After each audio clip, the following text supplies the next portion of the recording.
Good morning, everybody. It is Tuesday. Welcome to Lowry at Home, episode 12. I'm your host, Naturalist Kirk.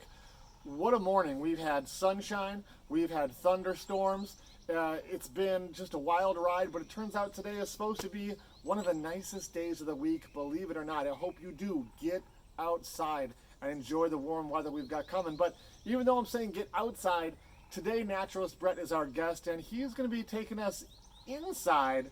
I think you'll see what I mean. Check it out. Take it away, Brett.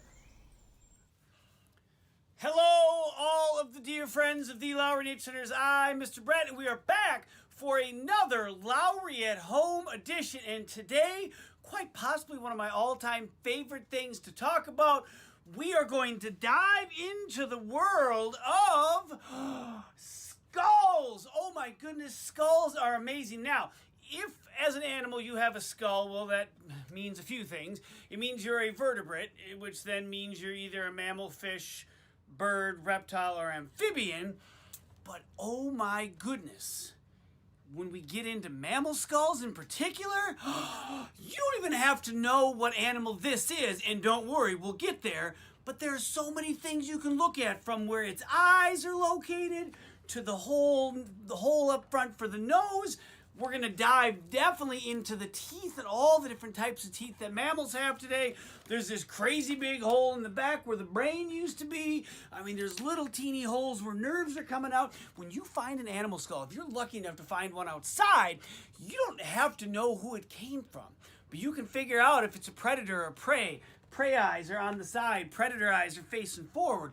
You can tell if it was an omnivore, herbivore, or carnivore based off the teeth, and more on that in a moment. Sure, you can have a guess on the size of the animal. Sometimes you can tell if it was old or if it was young, and eventually you get to who it belonged to.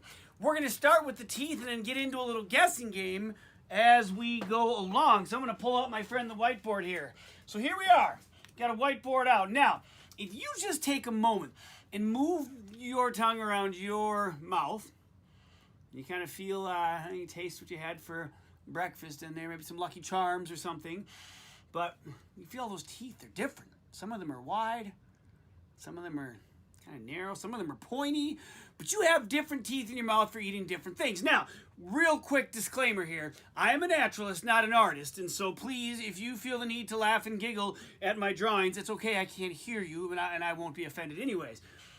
If you're an animal that only has two different types of teeth, incisors, which are those teeth up front, your biting teeth, the ones that we often lose first as a small child, and molars, big, wide, flat teeth in back for crushing up plants. If you only have those two type of teeth, you are an herbivore. Now, if you have an incisor, but then you get further back and you have this giant pointy, sometimes people call them vampire teeth, this canine tooth here, and then instead of the big wide flat molars, you have these sharp jaggedy wider teeth called bicuspids. I just call them meat molars because it reminds me as to what they're there to be used for. Animal with these teeth is called a carnivore. It is a meat eater as opposed to the plant eater of the herbivore. Now, if you are, well, human beings, we have incisors, we have canines, we have meat molars, bicuspids, and we have molars because we eat plants and animals. We are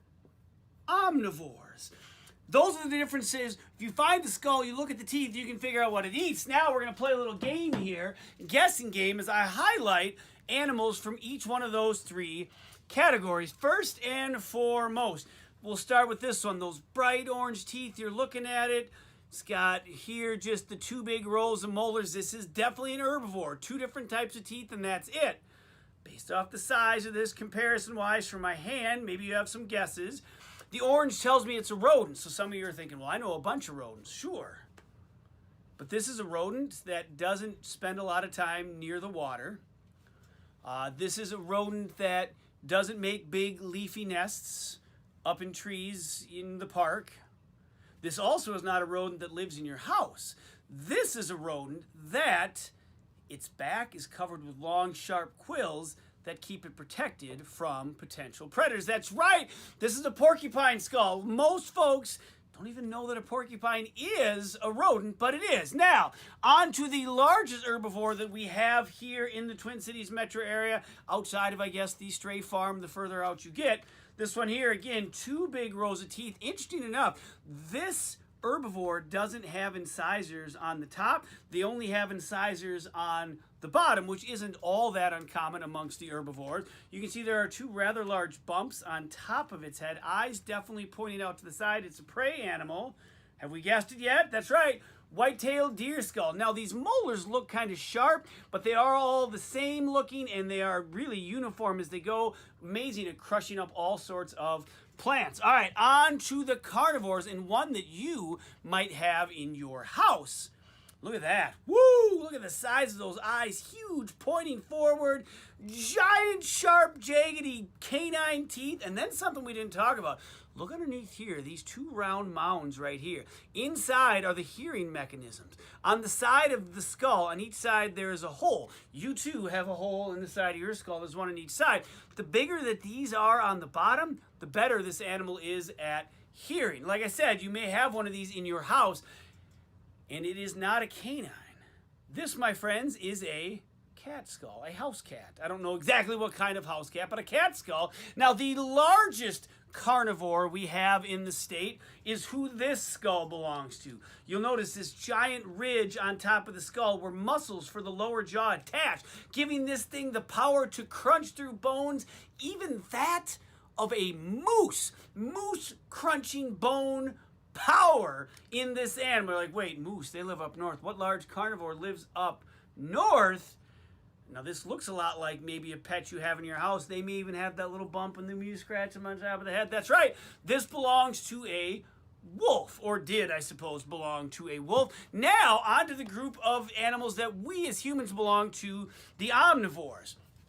Biggest omnivore we have in the state is where this one comes from. You'll notice a lot more smooth and round on the top. Not that big sagittal crest for muscles, so not as powerful as a bite, but huge canine. Still used at grabbing a hold of food so it doesn't get away. Eyes that are pointing primarily forward.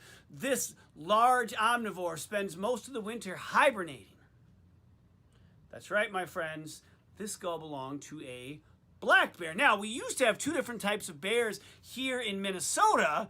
Grizzly bears, when Europeans arrived on the scene, lived in the lower part of the state out in the prairies. As they were extirpated from the area, a different omnivore took its place, something that was quite a bit smaller, however. Very good at adapting to being around people.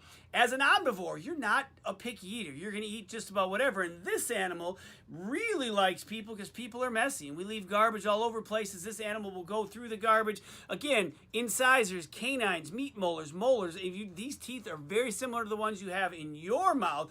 This little skull here belongs to a raccoon. The omnivore that took the grizzly bear's place. Now, back to where we started. We want to talk about pre-Europeans. This is North America's largest land mammal.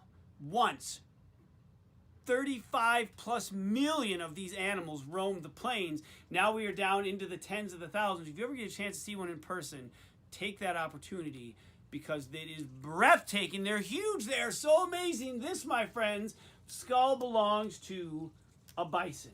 Well, I hope you've learned some things this morning. I hope you've had some fun. Thanks again for tuning in to Lowry at Home. Until I see you next time, get outside.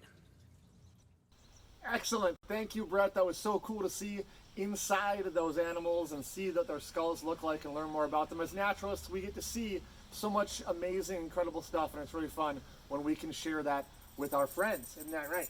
So I want to thank you for coming by today to spend some time with us with Lowry at Home. We'll see you tomorrow. Remember, on Friday, we're going to be answering questions. So if you have questions from today's episode from Mr. Brett about skulls, or you have questions from Lauren's program yesterday about, what was it about? Do you remember? You don't even watch, did you? No. Yesterday was about toads, okay? If you had questions about the toads or about those skulls, be sure to send us some questions down in the comments. And we look forward to seeing you all here tomorrow. Thanks so much.